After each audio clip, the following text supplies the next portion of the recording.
Cuando eres invisible no tienes derecho ni a ponerte enfermo, ni a tener vacaciones, ni a poder tener una prestación de maternidad, ni a poder tener acceso a una jubilación. Todas esas cosas que damos por hechas y que hay muchas personas sin tener papeles no pueden acceder a ello. Llevamos semanas hablando de patriotismo, de prioridad nacional y de si los españoles tienen que ser primero frente a los migrantes. Hoy precisamente vamos a hablar de ellos y de ese proceso de regularización extraordinaria que ha iniciado el Gobierno. Hablamos de identidad nacional, de bulos y de cómo los migrantes a veces generan discursos de odio y generan un odio por parte de los partidos de extrema derecha. Y lo vamos a hacer con la ministra de Inclusión, Seguridad Social y Migraciones, Elma Saiz. Muchas gracias por acompañarnos. Un placer como siempre, ya lo sabes.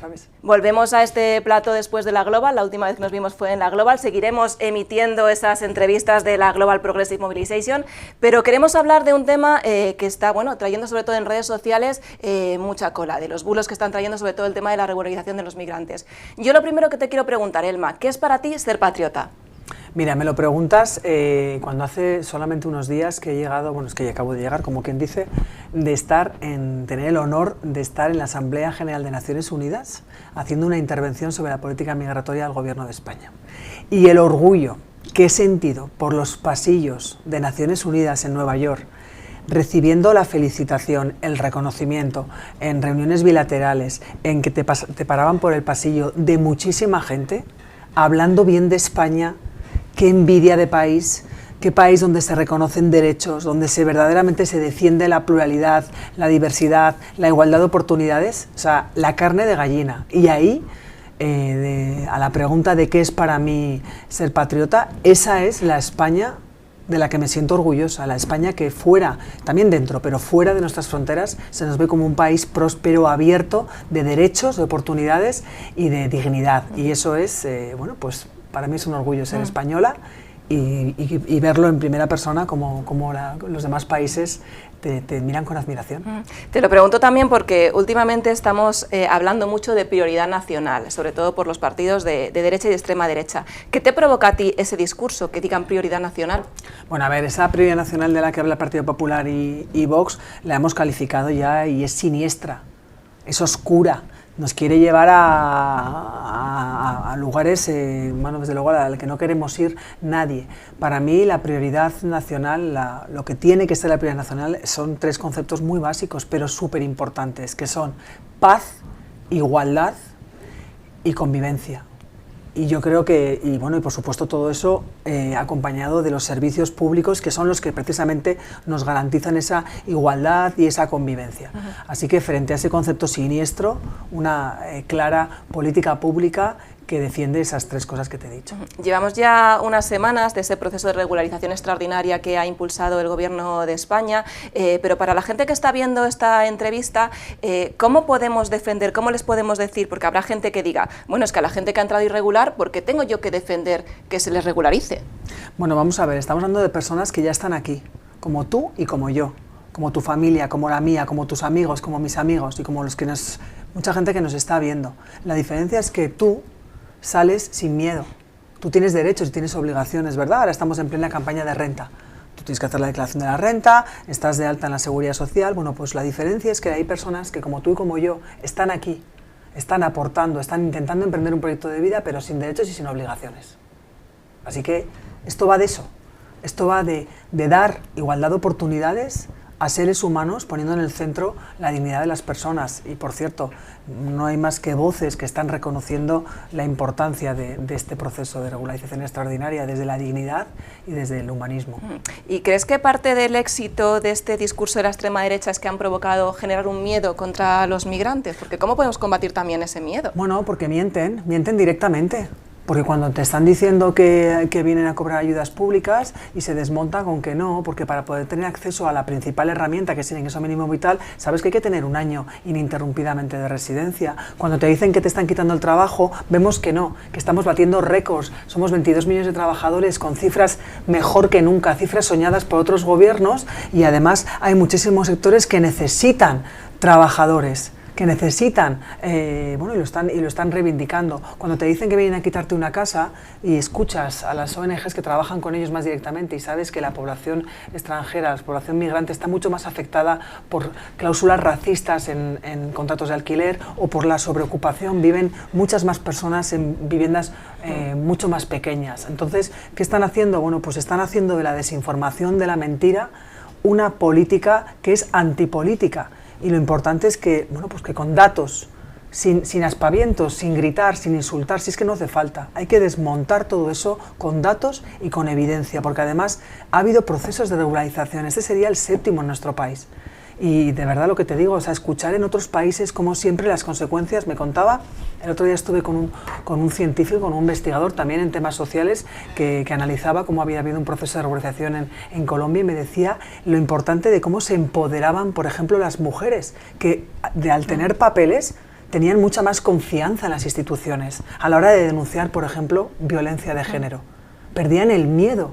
Y podían dar un paso y denunciar, o sea, un ejercicio de empoderamiento y de dignidad, el tener la documentación y no tener que estar en tu casa, como me han contado también historias de chavales haciendo la compra, mandando a sus padres la compra porque ellos tienen miedo a salir de casa para no ser deportados. Hablamos de eso, de dignidad, hablamos de derechos y de obligaciones también. Luego te preguntaré más detenidamente sobre los bulos que hay en torno a este tema, pero también yo creo que hablamos un poco de hipocresía, ¿no?, en el discurso de la derecha y la extrema derecha, porque, y entiéndeme, lo vamos a decir entre comillas, muchas veces son gente que además consume trabajo migrante, ¿no? Entonces, ¿cómo pueden ser tan hipócritas de decir, no tienen los mismos derechos si están utilizando a personas migrantes para ciertos trabajos y ciertos sectores, ¿no? Te voy a decir más. Hemos visto casos de representantes de Vox que han sido denunciados por explotación laboral.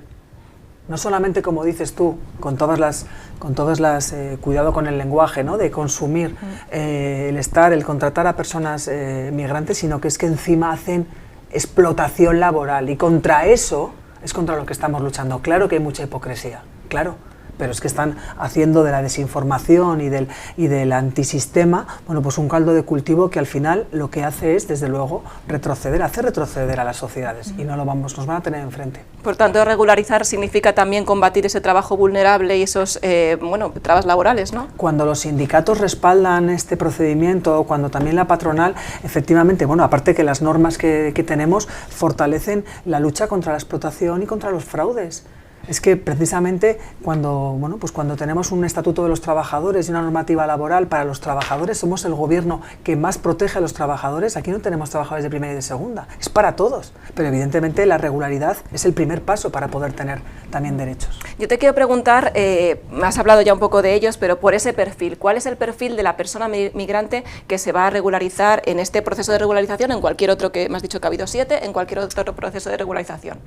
Bueno, pues lo que te puedo contar es que detrás de cada una de esas cifras hay historias de vida y estos días estoy conociendo un montón que se me ponen los pelos de punta. Antes estaba viendo con el equipo a un chaval que yo creo que ha hecho una redacción, no sé si creo que ha sido para El Rey, creo que se llamaba Javier y que encima era de Navarra y que contaba cómo, que su madre efectivamente fue una persona migrante que vino a nuestro país a labrarse un futuro y a poder dárselo a él, ¿no? Y contaba que se me ponía la carne de gallina, como no ha visto a su madre más que trabajar, creo que era congoleña, trabajar y trabajar. O el otro día también en Navarra, digo porque estoy visitando bastantes sitios, pero también me pasó en Navarra, pues como me contaba un chico que ahora forma parte de una entidad de las que está colaborando en materia de extranjería, que él se regularizó en 2005, ya sabes con quién, con un procedimiento de zapatero, y que ahora estaba pudiendo ayudar a otras personas. Y mira, allí estábamos en esa sala, estaba el gobierno de Navarra, estaban entidades, hubo un silencio, porque es que detrás de estas historias, de estas cifras y de estos discursos que a veces y que deshumanizan, hay historias de vida, historias de superación, historias de lo que queremos todos. ¿Qué queremos? Un futuro y poder cuidar a nuestros hijos y poder desarrollar nuestra vida en paz y convivencia con todos los derechos que tenemos. Porque ¿qué cosas básicas no pueden hacer y cómo les va a cambiar la vida? Que no pueden hacer nada, no tienen ni derechos ni obligaciones. Fíjate, te he puesto un ejemplo como hacer la declaración de la renta, o te he puesto un ejemplo como pues acceder, yo qué sé, por ejemplo, pues cotizar para estar protegido ante un accidente laboral, por ejemplo. Algo que nos parece como muy elemental, ¿no? Yo si estoy trabajando y me cojo, no sé, me cojo una gripe que me deja baldada, pues me quedo en casa y estoy protegida porque tengo una cotización que me va a hacer que yo pueda estar cobrando y que pueda seguir cotizando. Bueno, pues cuando no estás, cuando eres invisible, pues no tienes derecho ni a ponerte enfermo, ni a tener vacaciones, ni a poder tener una prestación de maternidad de 19 semanas, ni a poder tener acceso a una jubilación y a una pensión digna. Pues todas esas cosas que damos por hechas y que hay muchas personas que están aquí y que sin tener papeles no pueden acceder a ello. El Gobierno está impulsando esta regularización extraordinaria, pero recae el trabajo sobre las administraciones locales. Desgraciadamente nos estamos encontrando que muchas veces esas administraciones locales se desentienden. Por ejemplo, nosotros hemos estado con la asociación Triángulo, que criticaban duramente el trabajo o no trabajo del Ayuntamiento de Madrid y de la Comunidad de Madrid. Yo quiero que veas precisamente el vídeo. Nos encontramos en el centro de Madrid, en el barrio de Lavapiés. Vamos a visitar Acción Triángulo, una de las asociaciones y ONGs oficiales colaboradoras para el proceso de la regularización de personas migrantes. Aunque la principal acción de esta entidad es el apoyo y la defensa de los derechos LGTB, desde que empezó el proceso de regularización han dado apoyo y asesoramiento a numerosas personas. Casi todos ellos y ellas están trabajando. Entonces vienen como una oportunidad, llevan 2, 3, 4, 5 años incluso sufriendo aquí en unas situaciones difíciles, trabajando en B, entonces vienen muy alterados, muy nerviosos, entonces necesitamos calmarles, necesitamos ayudarles, acompañarles. Hay mucha ansiedad por querer ingresar el expediente, porque claro, es una gran oportunidad para todos los que ya trabajamos y los que vivimos aquí mucho tiempo, y tratar de ayudar en lo más posible para que puedan reunir sus pruebas de permanencia, que es lo principal para poder acreditar y presentar el expediente completo y correctamente. Intentamos abrazarlos a todos, darle la bienvenida, a tratarlos con asertividad, calmarlos, porque vienen, como le digo, desesperados, porque obviamente España le ha abierto las puertas al mundo con esta regularización masiva. O sea, a nosotros de hecho nos preocupa mucho que tanto el Ayuntamiento de Madrid como la comunidad no haya puesto recursos adecuados desde el primer momento para que las personas que están en situación, que son ciudadanos que viven en Madrid, que están en Madrid, que pagan impuestos cuando compran comida en Madrid, por ejemplo, pues que no les haya puesto puestos adecuados para que puedan ayudar a regularizarse. Les cambia la vida en todo. Son personas que pueden visitar a su familia cuando tienen su permiso regular. Hay gente que lleva aquí 4 años sin poder visitar a sus padres, a sus hijos. ¿Por qué? Porque se han venido aquí a trabajar y la situación es complicada. Gente que puede hacerse una cuenta bancaria. Hay personas que vienen aquí y dicen que yo, como nunca he tenido NIE, llevo 3 años aquí y no tengo ni cuenta bancaria. Tú dices, pero no es posible. Bueno, maravilloso la labor que están haciendo la Asociación Triángulo y tantas otras asociaciones en España, porque, Elma, ¿qué papel tienen que jugar los ayuntamientos y las administraciones locales? Bueno, hay una cosa clara, yo creo que es importante que se nos olvida, ¿no? Pero la colaboración entre administraciones es un deber. Porque estamos hablando de que la política es para mejorar la vida de la gente. O sea, que yo ya de partida, esto de la deslealtad institucional me parece que es una cosa que debería de estar, vamos, que ni siquiera debería de plantearse, ¿vale? Eso lo primero. En este proceso es muy importante la labor de las entidades locales en cuanto a que alguna documentación tienen que aportar. En algún caso puede ser el empadronamiento o en algún caso también, por ejemplo, el certificado de vulnerabilidad, que no solamente son ellas, ni todos los casos necesitan el certificado de vulnerabilidad. Y, por supuesto, es muy importante la labor de las entidades que activa y proactivamente se han dado de alta en el registro de entidades colaboradoras en materia de extranjería, ya más de 600, que están en toda España, de norte a sur y de este a oeste. Entonces, entre todos, evidentemente, los registros son muy claros y cada uno de los casos tiene su documentación que tiene que ser necesaria. Y yo creo que eso es muy importante porque yo estoy viendo la gran diferencia cuando hay ganas de colaborar y cuando hay ganas de poner piedras en el camino. Hay ayuntamientos que están, evidentemente, bueno, pues porque va a haber personas que van a pedir un certificado de padrón, que por cierto es un certificado municipal que tienes que emitir el ayuntamiento, o que tienen que hacer ese certificado de vulnerabilidad, que están reforzando, que han puesto, bueno, pues a más personas o un local concreto. Incluso hay ayuntamientos que están desplegando ya políticas de inclusión para estas personas. Y hay muy buenos ejemplos y desde aquí quiero agradecer porque la mayor parte de los servidores públicos están colaborando, incluso algunos contraviniendo directrices de no hacerlo.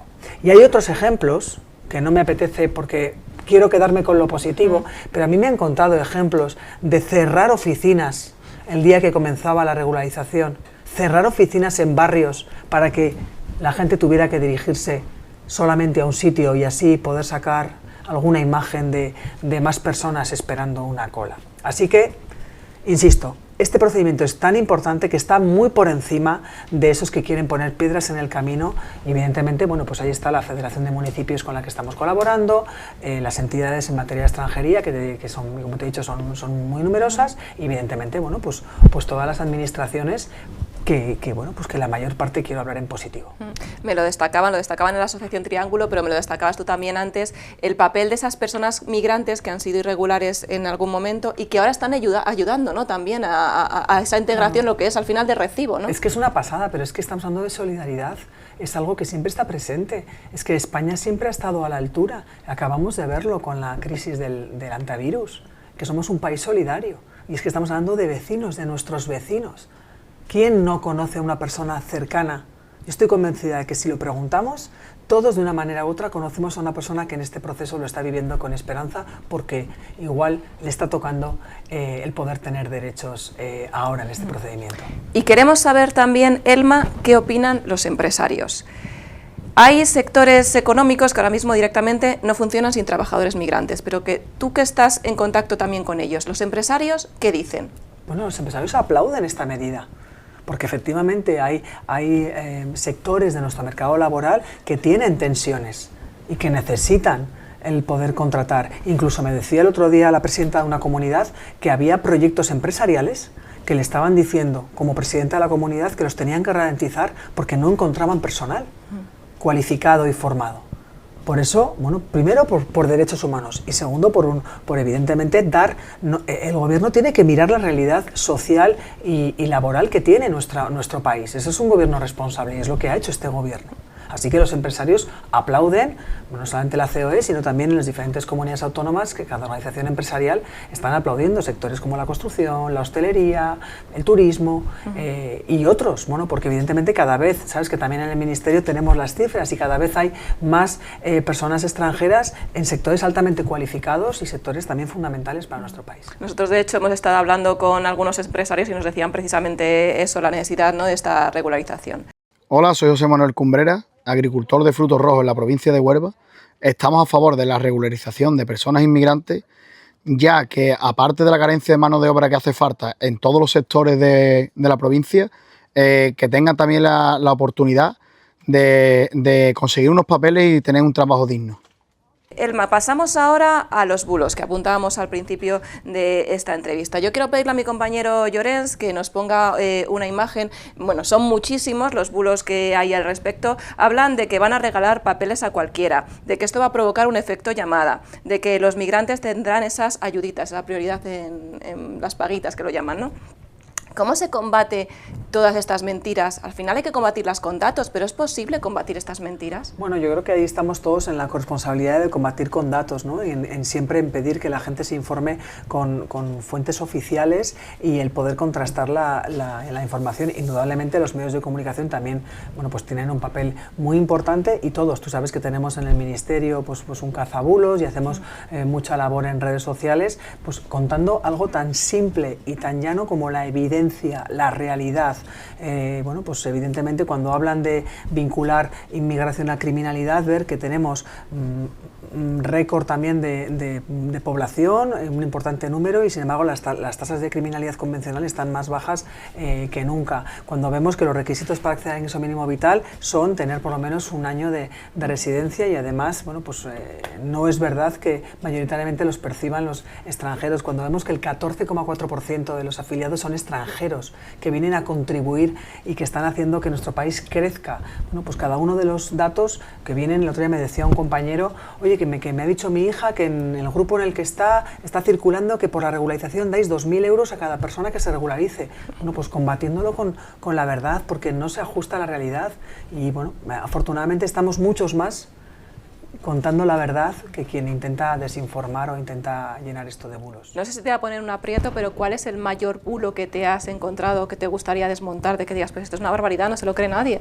Bueno, con todo lo que tiene que ver con deshumanizar, ¿no? El decir que evidentemente cuando vinculan inmigración a delincuencia y deshumanizan absolutamente bueno, pues a las personas, ¿no? Porque escuchas y sufren, ¿no? Y lo vimos con los menores no acompañados y lo vemos también con personas que cuentan cómo, bueno, pues en primera persona, cuando se te deshumanizan y te despojan de toda dignidad, pues eso duele y son personas que sufren mucho y eso pues es lo que más me llega. ¿Y qué te parece como ministra y además como persona que está en contacto con asociaciones, con migrantes, con empresarios, que haya partidos políticos que utilizan precisamente estos discursos a sabiendas que son mentira para ganar votos?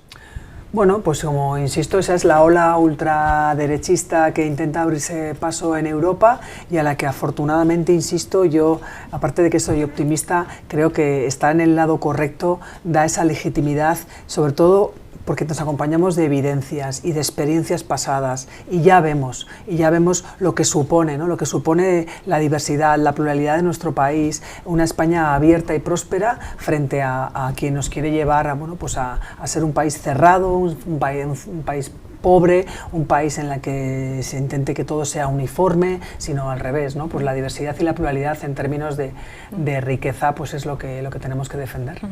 Por último, para terminar, yo te quiero hacer una reflexión final.